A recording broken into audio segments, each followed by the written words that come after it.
This is the reference to Robert Jenrick, who is in charge in the UK central government cabinet, in charge in the name of the local councils, which we have shown a reference to on the front page of the very tiny, very small circulation, mysteriously small circulation, daily newspaper of the Communist Party of Great Britain called the Morning Star, which is dated the 16th, Thursday, the 18th of June, 2018. Now, that headline is Councils Must Take a Stand for Homeless. Hundreds to be tarped onto streets as government prepares to slash vital funding. And it's a byline to Bethany Riley. Councils are being urged to take a stand against the government's no recourse to public funds rule and continue housing destitute migrants in the wake of the pandemic. Now, this is a treble-barreled piece of spin by the Communist Party Morning Star, which on its record as a habitual distorter of the context and the suppression of the basic facts about local ordinary people, we have called Morning Scar. That is, distorts and scars the truth of the situation. But the Morning Star also claims to be the only left-wing daily newspaper or socialist newspaper in Britain. Now, that is absolute lie, because it is not a newspaper, it's a propaganda sheet for a very small number of people who constitute the CPGB. And its claim that it's proudly owned by its readers is another lie. I have been subsidizing it for as long as I have seen it, which means I've been buying it for decades, and buying it takes about 3 times the cover price that it has, because it is deliberately not distributed in enough outlets or newsagents anywhere in London. So only a few hundred copies of the Morning Star is actually bought through newsagents in London. And so therefore that raises the question as to what is the secret. We shall come to that at another time, because it will take about an hour's seminar to discuss the Communist Party of Great Britain. So they say in this headline of the 18th of June 2020 that councils must take a stand for homeless. It's not a stand at all for the homeless. It is a stand for further central government funding for local councils in the name of the homeless. And not only in the name of the homeless, but not ordinary homeless people who are classified with a double stigma here as migrants. So the Communist Party is not only not communist, as defined by the original thinkers of communism, it is completely against the basic grains of truth. I mean, that is what it does, perpetrates a paraded lie under the banner of communism and Morning Star. And it is not telling the truth about the state of desperation into which the homeless people have been pushed by local councils over decades. And in this collusion with the local council, the Communist Party Morning Star is not alone. The so-called Guardian newspaper, the so-called liberal flagship newspaper representing the British media, the Guardian has been absolutely corruptly complicit with local council corruption.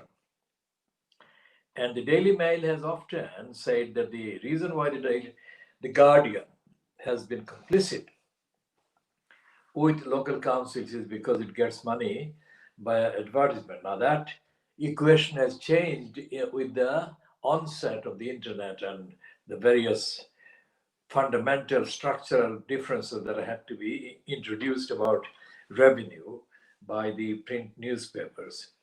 But the basic political line the Guardian has pursued has been complicit with local councils. And it coincided with the fact that most of the time the editor was Alan Rabisha. Rabisha is the name of Rasbrija, as called by the private eye, which also calls Brenda. The queen is called Brenda, and her elder son Charles is called Brian. So, in that tradition, Alan Rabisha is the name that we have been using because it is much preferable. And Rabisha has contaminated the Guardian and abused the Guardian name and destroyed the Guardian platform throughout his years. And in this context, we'll just confine it to Tower Hamlets. And while Lutfur Rahman was being feted as the potential mayor, the first mayor, elected mayor, feted by Sleaze Vaz, Keith Sleaze Vaz and Ken Lying Still Livingston, in the weeks before the so-called referendum for a mayoral system was staged in May 2010. The Guardian has been absolutely colluding with the anti-democratic forces and against the local voices of local people, local voters, local electors, local communities.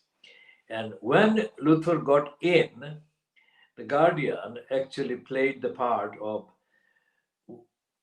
silent, deaf, and blind, and it wasn't looking at any of the wrongs that were being added to the agenda of misconduct by Taharners Council's regime with the imposition, foisting of the elected mayor post on its holder.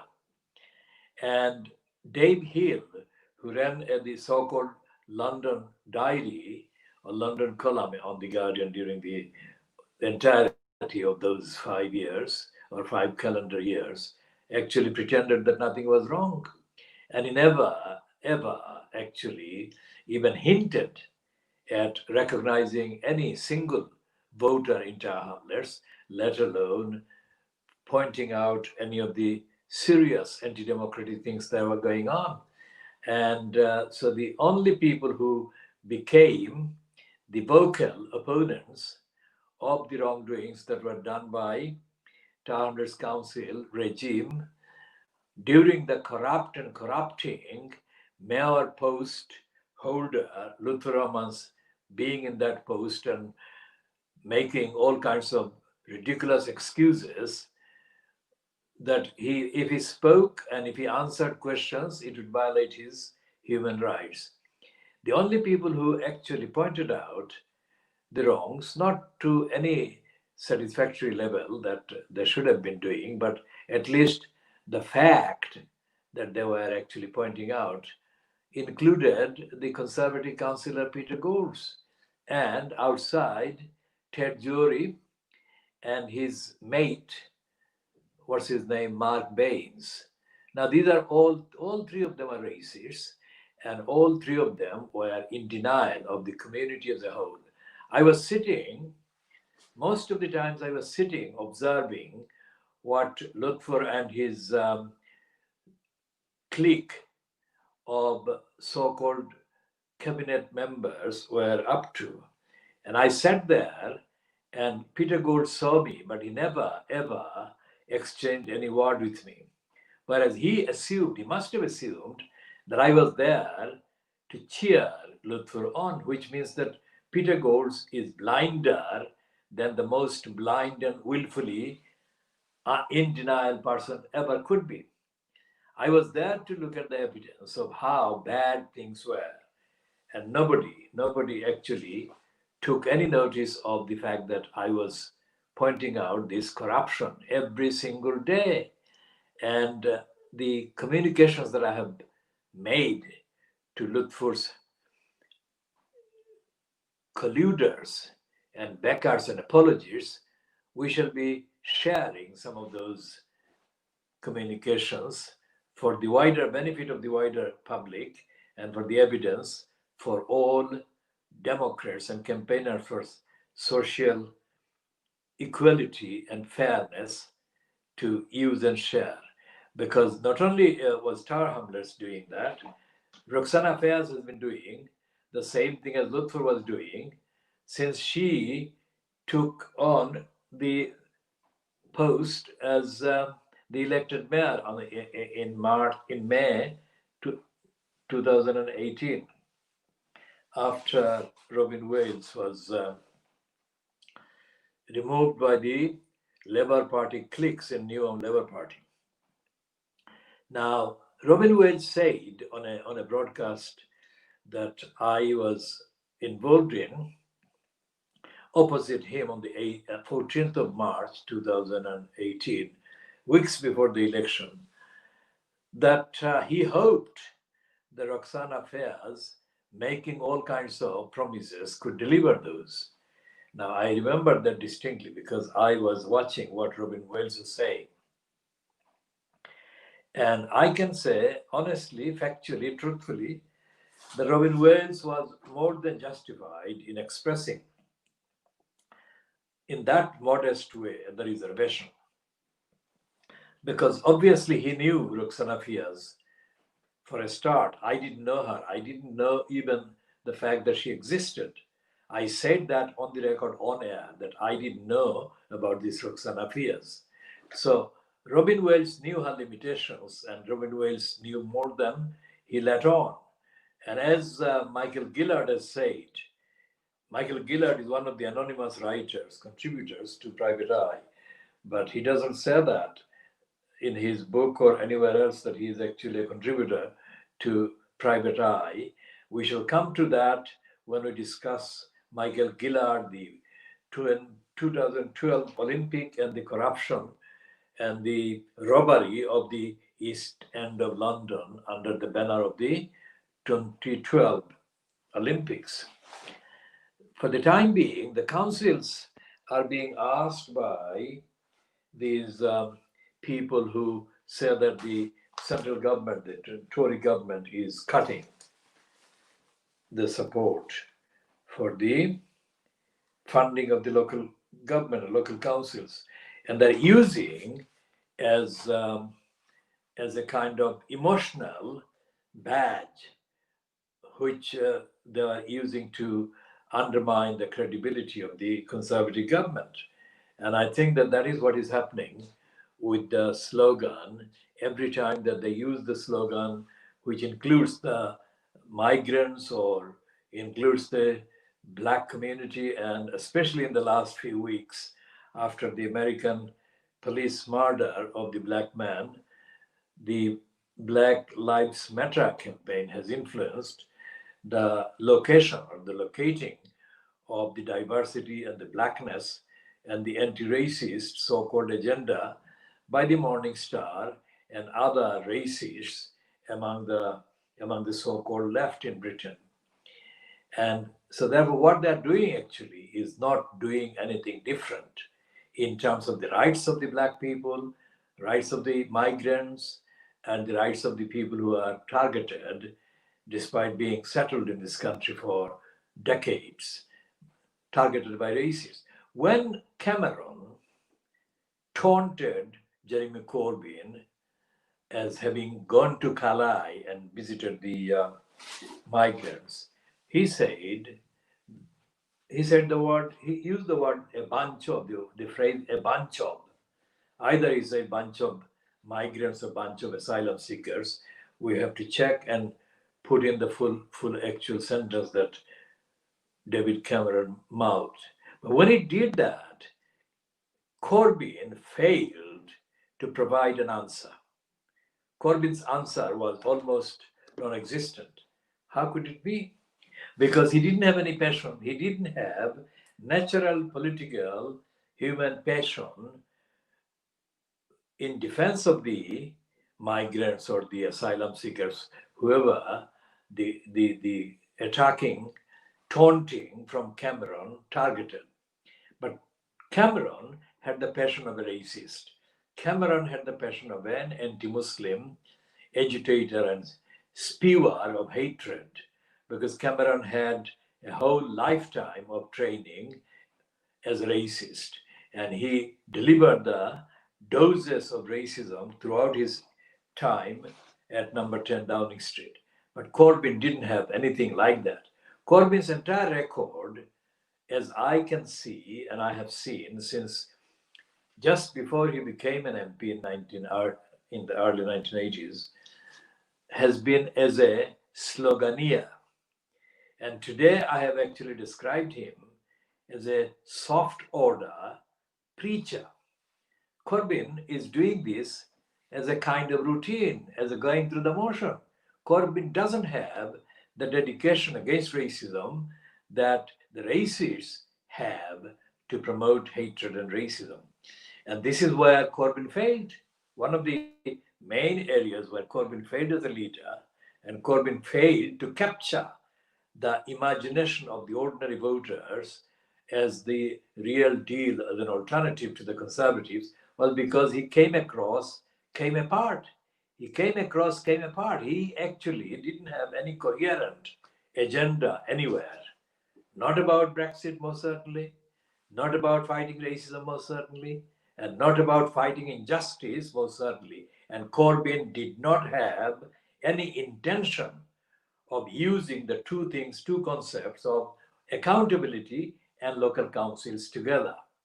As I posted and as I observed throughout his years in that post, Corbyn gave spiels, but those spiels left out the fact that the council employees were there to serve the local community. The only relevance to Corbyn of council employees was that they were low paid, hard working, as if they were doing a favor by being paid, as if they were doing a favor to the local community by being paid by them or in their name. So Corbyn's slogan this week about NHS is as shallow because throughout his decades in the House of Commons, Corbyn has not come across coherently with a powerful moral argument for democracy and social justice. He has been all over the place and uttered all kinds of slogans, and there has been no accountability for the fact that he didn't have any excuse to ignore most of the campaigns, most of the activists, most of the scholars and other people in Britain and abroad, in whose name he was spewing slogans. So Corbyn failed because, of course, Corbyn was targeted for demonizing by the racists, the bigger racists, and the big business and others. But Corbyn also failed because intellectually he failed to grasp the issues and the challenges. And Corbyn's advisors, whom I haven't named in the post today, but I'm naming now, Corbyn's advisors, who included Tariq Ali, who was overrated for decades as a leading revolutionary thinker.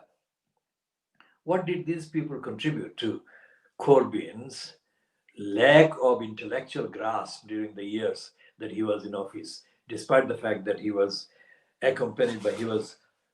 targeted by all these attacks every day? What did Tariq Ali contribute to Corbyn? What did his mates contribute to Corbyn's intellectual makeup? Because Corbyn did not come across as intellectually even matching the conservatives. Not a single one of those three. He did not match Cameron. He did not match Theresa May. He did not match Boris Johnson. And so, therefore, Corbyn has to take the responsibility for failing to grasp. And if he had actually the modesty and the wisdom and the sincerity and the generosity that some of his cheerers attached to him, then he should have actually come to the communities and listen to the community's campaigners, not to crooks, colluders, and trappers and self-servers in the name of the momentum or whatever other garbage slogans they have imposed on the community.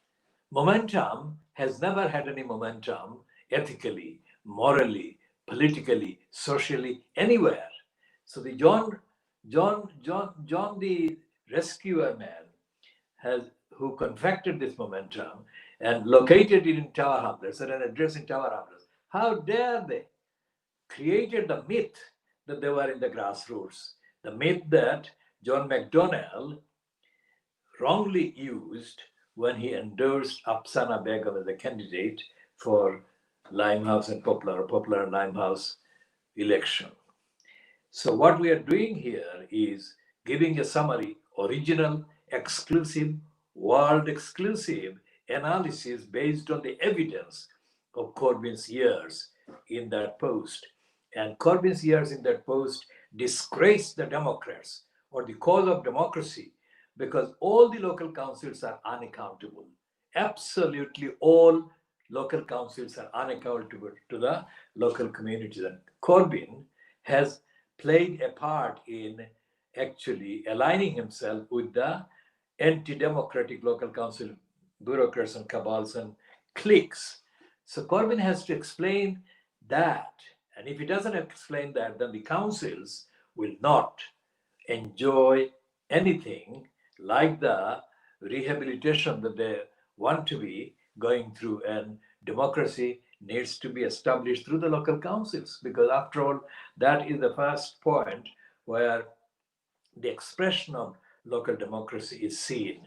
And Corbyn has a lot to apologize for to the communities affected, violated, denied by the given local councils. And the homeless crisis that the Morning Star is talking about has been created by, as we have said, the local councils.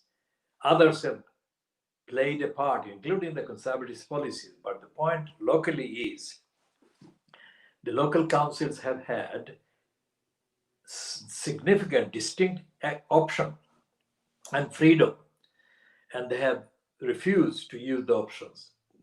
They have refused to align themselves with the campaigners for housing rights in each local area. And it continues like this today. And as for the Socialist Party, which was the militant tendency before it became socialist after being expelled from the Labour Party, as for their pretentious posts and posturings, let me say this on the record. They are as racist, as corrupt, as backward as the rest of the so-called left. And they are unfit to say that they are actually any better than the Labour Party, which ousted them from the party ranks. And there has been no intervention by the Socialist Party or the militant in favor of democracy in Tower Hamlets, in favor of ending the corrupt and corruptly created homelessness crisis in Tower Hamlets, in Newham, in Hackney, in any other part of England. And we say that because this is the kind of thing that we have to recognize and deal with. And we shall be continuing this test broadcast after a few hours intervention and intervention.